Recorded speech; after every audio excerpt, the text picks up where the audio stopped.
G'day golfers. Ever found yourself redirecting blame and making excuses after having an absolute shocker on a golf course? I know that I have. Range was closed, I was a little cold, didn't warm up, I hit it in those 3 old divots.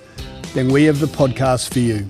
We focus on how to fundamentally own your swing. Strike it pure and consistently shoot in the 70s. Be it if you're a weekend hack, retired and playing daily, a school phenom or a tour professional. We present and discuss facts and physics pertaining to golf, trying to keep our ego and opinion at bay. We dispel myths such as keep your head down, bend your knees, or my all-time favourite, game improvement irons. So stop drinking that mythical Kool-Aid and have a sip of ours. I think you'll find it both inspiring and refreshing. I'm Scott Young, founder of Swing, PGA professional and ex-tour player. Welcome to Pivot the Path. G'day golfers and welcome to the PTP for 2025. How exciting. Coming to you from an extremely brisk New York City. It's about 23 degrees Fs, if not a bit colder. So it's about -10. We've got Pippa, our niece, staying with us at home and coming straight from a Sydney summer. She is Struggle City. So Dipper, we hope you were going to wake up this morning in our nice cozy home, and then she's coming back into the city, smashing out a bit of Mama, a bit of the Met, and we're looking to see if she wants to do a bit of college out here in the city. So short answer is it's cold. Welcome to 2025, and Pivot the Path is here to absolutely be high and tight on the facts on golf. So let's get into it. News from the fairways. We've got Hideki Matsuyama, who had about 4 putters in the hotel room, chose one, put it in the bag for the first time, and goes out and smashes a 30, I think he had 35 under. So the Sentry was played. There are only 59 players. I'm not a massive fan just because it's only such a limited field. I don't get why they don't open the first event up. I understand it's the top 50 and previous winners of last year as a reward for winning last year, but we're about growing the game, and it just seems crazy that we've only got a limited field. But absolutely power to Maui. Because of that bushfire, they really need tourists to get back. I believe the tourist infrastructure hasn't quite regained, so they really need your tourist dollars. So support Hawaii, support Maui. I think the PGA Tour do a great job in supporting Maui right now because it's obviously they're struggling a little bit, which is a shame because it's such a beautiful, beautiful part of the world. So Hideki won that. And we're going to keep the same vein as last year and just follow 3 different golfers. Cameron Davis, obviously Chudes is on the bag there. They did well. They came tied 13th, 22 under.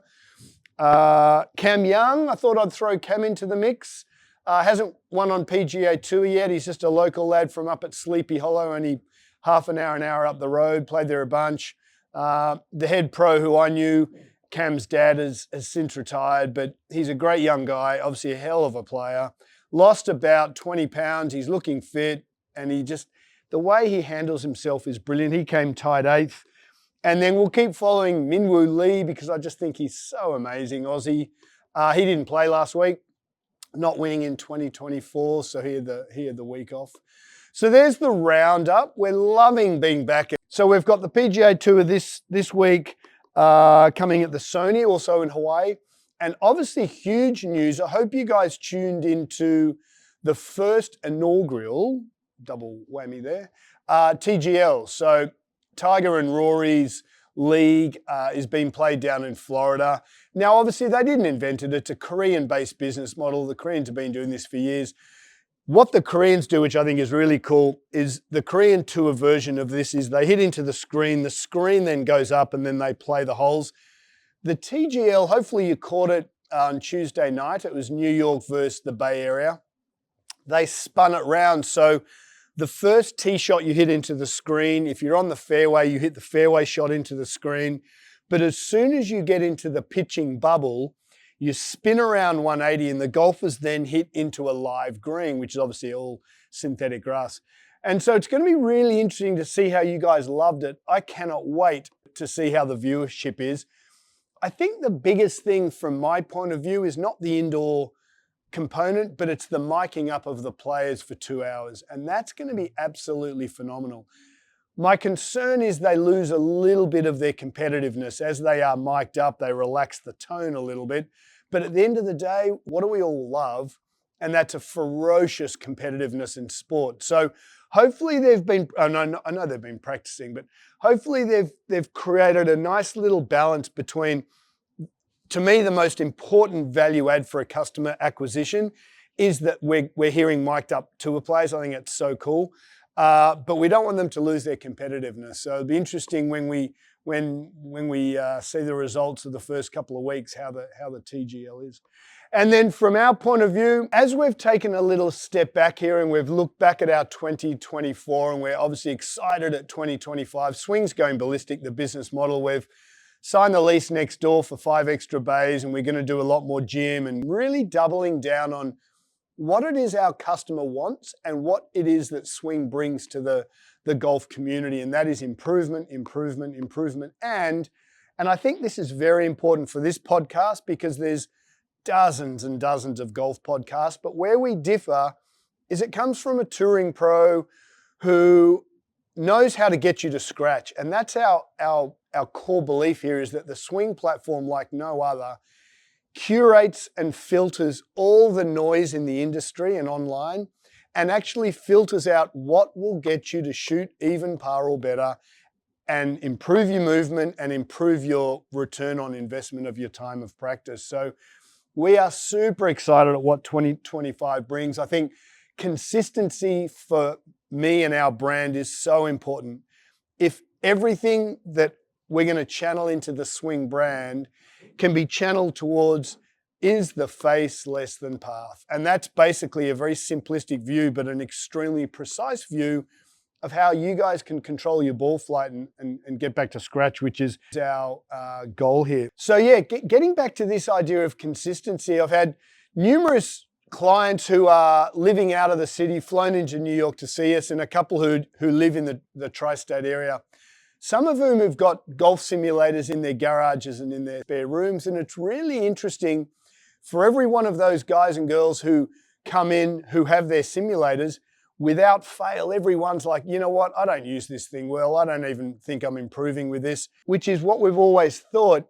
As the flood of golf simulators hit the environment, hit the community, we're noticing that people aren't improving with them. And so on the weekend, I had a dear friend who lives up near us, who has a Unica in his garage. And first thing he said was, I'm not improving with this. So what it is that Swing and Swing brings to our community is high and tight on facts and how to deliver face less than path ball control, whether it's putting, chipping, pitching, or full swings. And so we're really this year, Rosie and I, doubling down on what does our community want and how do we deliver that to you.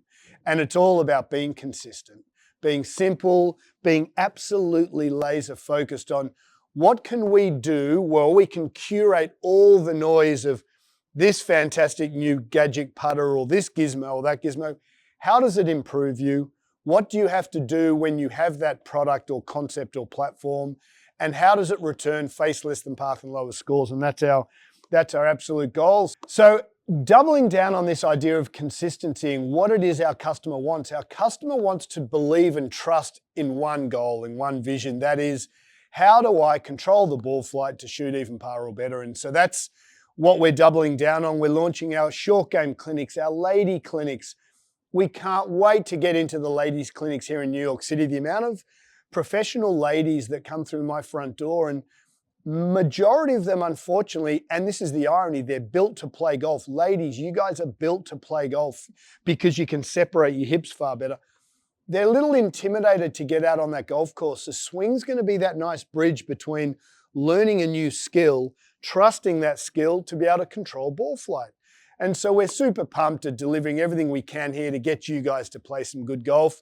And I thought a lovely segue into that was just to give you an idea what I've been working on myself the last 4 weeks. Obviously, our group training wrapped up at Thanksgiving here, and I haven't missed a beat. I've been on 4 days a week ever since group training and working on what I needed to work on, starting with my golf swing. So I took an objective view on what I wanted to improve. And as we believe and we're proving, every single swing fault comes back to, in my opinion, physiology. So I know that my side bend has been misunderstood. My thoracic rotation through the ball has been diminished because I've been in extension. And so I've been working on getting in a little more thoracic flexion, a little better understanding of side bend, and that's really improving my pitching. So I've been using Xander Schauffele, because I think he's probably the best pitcher in the world. And I've basically side-by-siding my pitching action through impact with Xander's. Interesting, I was watching actually, just to pivot here a little bit as we do, I've been watching Will Zalatoris, and I've been noticing Will flipping his wedges a lot when he's pitching, and I notice his distance control is off. So I know he's working on some new mechanics. I hope he's working on better side bend, not how they've told him how to do it side bend. And I have noticed that his swing has changed a little bit, certainly with his pitching, which unfortunately will be a negative to his distance control and spin control. So I'm going to keep sending some videos through the podcast here, and we'll just keep an eye on that. But if you want to get into it, we'll show you what we've been doing on the off season for the last 4 weeks. Not that golf is an off season here at Swing. So again, putting everyone into a bucket here, because I'm so anteriorly tilted, every single day I've been resetting my pelvis. Now all I'm doing, as I engage my hamstrings load up like an absolute freight train, which is going to pull my pelvis more neutrally. That's so important for me. And all I'm going to do here is stay here for about 30 seconds to 45-second bursts. And I'm going to be doing that every single day. So remember, the reason I engage in my pelvis and the reason I engage in my hamstrings is because I'm so anteriorly tilted. Remember, my bucket is anteriorly tilted pelvis. Therefore, my body muscles respond to joint positions. I can't be athletic with this super anteriorly tilted pelvis. So I'm going to reset my hamstrings, engage my hamstrings, turn them on, reset my pelvis down to neutral. That allows me then to do some fantastic hip hinge work. So all I'm going to do is get on the wall. I'm going to make sure I side bend, really load that glute. And all I'm going to do, and this is obviously 6 a.m. in the morning, is I'm going to engage my glutes. I'm going to work on my side bend. And then from there, I'm going to do my rotations, right? Big thoracic rotations, big tilts. Why? Because I want to hit the golf ball better. For me, better looks like quietening the face. Because I've never really understood side bend, my thoracic spine can't rotate efficiently through impact. Every single tour event, what did I play? 96 tour events. So if I can't thoracically rotate, I flip the golf club. And so for the last 5 weeks, I've been working on my specifically right side bend, left thoracic rotation. That's going to improve my pitching immeasurably. What's it going to do? Reduce how much my club face changes. What's that going to do? Face less than path. So why don't we go hit a couple and we'll get into it. So what are we working on? Because I didn't have a true understanding of what true side bend was, my thoracic spine, which needs to side bend right to rotate left, I basically always stalled, and I never understood that. And looking at Xander Schauffele, when you look at Xander through impact, his left arm and club shaft stay so square. And if I look back at my days playing, my thoracic spine stopped rotating and my club flipped a lot when I pitched. And I noticed my distance control was off, and I'm really interested to see what Will is doing there, because through impact, certainly at the last PGA Tour event, Will's club face was facing down when he was pitching, which is not desirable, because if we flip the golf club, i.e. if we release the golf club like a normal golf swing, that adds speed, it de-lofts the face and changes ball control with your pitching. Remember, pitching is all about spin control and distance control. And the moment Will releases that club face down to the ground, he's going to increase speed, change the loft of the club, and his pitching won't be on. So I'll get back to you on that one. So all I'm basically doing with me, I play my entire golf game at 100 metres, 102 metres, which for me is half to half.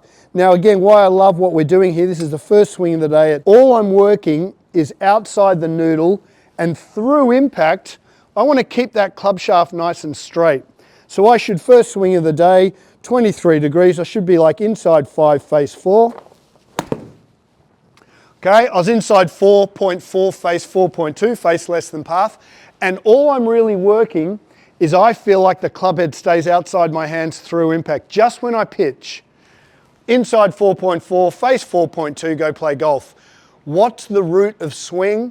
We are going to improve your understanding of what bucket you're in, what you need to work on to improve your technique. Beauty golfers, look, thanks for listening. And remember, you can absolutely own your swing with the work you put into your game off the golf course. Welcome back. 2025 is going to be a gangbuster year. Sign up for the newsletter. We're bringing that out on Fridays. And remember, own your swing. Cheers.